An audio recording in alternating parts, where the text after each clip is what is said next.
ಅವರ ತಂದೆ ತಾಯಿ ಹತ್ರನೂ ಮಾತಾಡಿದ್ದೇನೆ, ಅವಳ ಹತ್ರನೂ ಮಾತಾಡಿದ್ದೇನೆ. ಪ್ರಾಯಶಃ ಈ ಒಂದು ಘಟನೆ ಇದು ಕೇವಲ ಒಂದು ಚಿಕ್ಕ ಘಟನೆ ಅಲ್ಲ. ಇವತ್ತು ಬೆಳ್ಳಂಬೆಳಗ್ಗೆ ಈ ರೀತಿಯ ಘಟನೆ ಆಗ್ತದೆ ಅಂತ ಹೇಳಿದ್ರೆ ಇನ್ನು ಮುಂದೆ ಸಮಾಜದಲ್ಲಿ ಓಡಾಡ್ಲಿಕ್ಕೂ ಹೆದರ್ಬೇಕಾದಂತ, ಯೋಚನೆ ಮಾಡಬೇಕಾದಂತ ಪರಿಸ್ಥಿತಿ ಇರೋದ್ರಿಂದ ತಕ್ಷಣ ಇದನ್ನು ಏನು ಸಮಾಜ ಮತ್ತು ಈ ತಾಲೂಕು, ಜಿಲ್ಲೆ, ರಾಜ್ಯದ ಜನ ಏನು ಆತಂಕಗೊಳಗಾಗಿದ್ದಾರೆ ಅದನ್ನು ನಿವಾರಣೆ ಮಾಡತಕ್ಕಂಥ ಕೆಲಸವನ್ನು ಗೃಹ ಇಲಾಖೆ ಮಾಡಬೇಕು.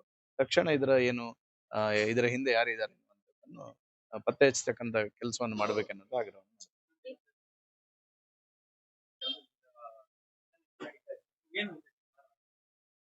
ಬೆಳ್ತಂಗಡಿ ಮಾತ್ರ ಅಲ್ಲ, ಇಡೀ ರಾಜ್ಯದಾದ್ಯಂತ ಇವತ್ತು ಗೃಹ ಇಲಾಖೆ ಬಹಳ ಕಾನೂನು ನಿಯಮಗಳನ್ನು ಪಾಲನೆ ಮಾಡತಕ್ಕಂಥ ನಿಟ್ಟಿನಲ್ಲಿ ಮತ್ತು ಗೃಹ ಇಲಾಖೆ ಮತ್ತು ಪೊಲೀಸ್ ಇಲಾಖೆ ಏನು ರಾಜ್ಯದಲ್ಲಿ ಕಾನೂನು ಸುವ್ಯವಸ್ಥೆ ಕಾಪಾಡತಕ್ಕಂಥ ನಿಟ್ಟಿನಲ್ಲಿ ತುಂಬಾ ಫೈಲ್ಯೂರ್ ಅನ್ನು ಕಂಡಿರತಕ್ಕಂಥದ್ದು. ನಾನಿವತ್ತು ಗೃಹ ಇಲಾಖೆಗೆ ಆಗ್ರಹ ಮಾಡುದು, ಏನು ಇವತ್ತು ಪೊಲೀಸ್ ಇಲಾಖೆ ನಿಷ್ಕ್ರಿಯತೆ ಇದೆ ಅದನ್ನು ಸರಿಪಡಿಸದಿದ್ರೆ ಈ ರೀತಿಯ ಕಾನೂನಿನ ಉಲ್ಲಂಘನೆ ಆಗ್ತಕ್ಕಂಥದ್ದು, ಅಶಾಂತಿ ನಿರ್ಮಾಣ ಆಗ್ತಕ್ಕಂಥದ್ದು ಪದೇ ಪದೇ ಇವತ್ತು ಈ ರಾಜ್ಯದಲ್ಲಿ ನಡೀಲಿಕ್ಕೆ ಮೂಲ ಕಾರಣ ಏನಿದೆ ಅಂತ ಹೇಳಿದ್ರೆ ರಾಜ್ಯದ ಗೃಹ ಇಲಾಖೆ.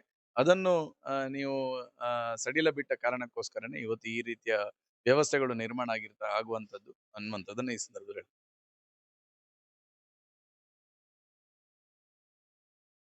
ನಾನು ಸುಮಂತ್ ಹುಡುಗನ ಹತ್ಯೆ ಸಂಬಂಧಪಟ್ಟಂತೆ ಈಗಾಗಲೇ ಗೃಹ ಸಚಿವರ ಹತ್ರ ಮಾತಾಡಿದ್ದೇನೆ. ಸದನದಲ್ಲೂ ಈ ವಿಷಯವನ್ನು ಪ್ರಸ್ತಾಪ ಮಾಡಿದ್ದೇನೆ.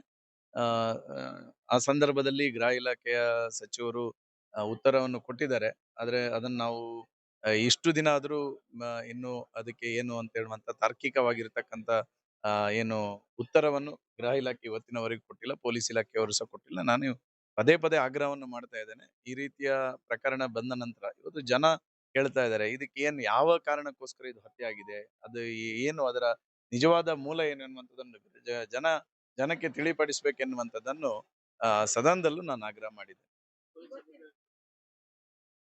ಯಾವ ವಿಷಯ? ಇದನ್ನು ಈಗಾಗಲೇ ನಾನು ಜಿಲ್ಲಾ ಪೊಲೀಸ್ ವರಿಷ್ಠಾಧಿಕಾರಿಗಳ ಹತ್ರ ಮಾತಾಡಿದ್ದೇನೆ, ಸರ್ಕಲ್ ಇನ್ಸ್ಪೆಕ್ಟರ್ ಹತ್ರ ಮಾತಾಡಿದ್ದೇನೆ. ಸರ್ಕಲ್ ಇನ್ಸ್ಪೆಕ್ಟರ್ ಆಲ್ರೆಡಿ ಇವರು ಬೇರೆ ಬೇರೆ CC ಕ್ಯಾಮೆರಾಗಳ ಫುಟೇಜ್ ಮತ್ತು ಅದರ ಹಿಂದೆ ಈಗಾಗಲೇ ಕಾರ್ಯಪ್ರವೃತ್ತರಾಗಿದ್ದಾರೆ ಅನ್ನುವಂಥ ಮಾಹಿತಿ